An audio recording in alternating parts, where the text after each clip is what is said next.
are at 90% accuracy today at Ionoterra. This is huge leapfrog. This is good enough, right? This is much better than anything else that we have. This is the reality. For a second, I want you to think about the top 10 companies of the world. Right, so Google and Apple and Amazon and Microsoft and so forth.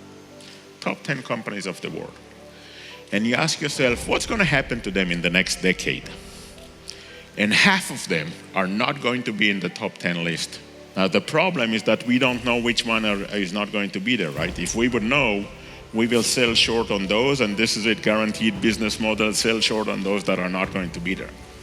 But the more interesting part is which companies are going to replace them in the top 10. And some of them may be just launching today. Over time, what it turns out is that the most significant value of Waze is the prediction. Just imagine that you can predict earthquakes. So we figure out, wait a minute, this model can work everywhere, right? So we are building this model here in Romania, looking at the local area here, and we think the same model is going to work at San Andreas Valley in California. Maybe, maybe not. Maybe it will take 1 year of tuning based on the different feedbacks that we are collecting. We are the Ionoterra guys. Imagine prediction systems for earthquakes, right?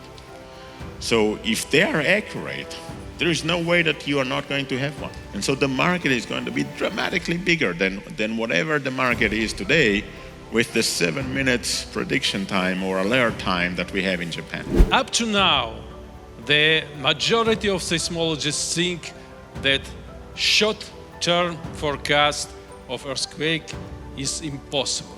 And we are scientists who say, yes, it is possible.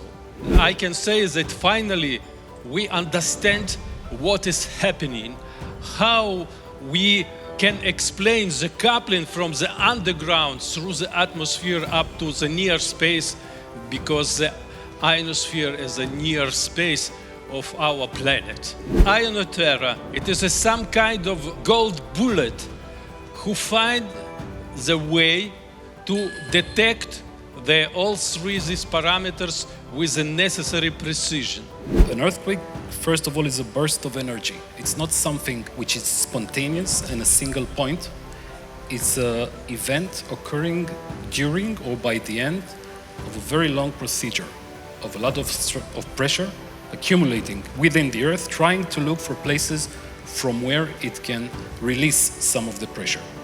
This long procedure is what basically gives us the possibility to see tendencies and patterns. I created main theoretical approaches to understand ionospheric precursors of earthquake. I did this through the numerous worldwide observation of reaction of ionosphere on seismic events, carried out in Japan by Professors Hayakawa and Hitori, in Taiwan by Professor Liu and Poulinets, and in Mexico by Professor Poulinets. Ionoterra. Earthquakes can now be predicted.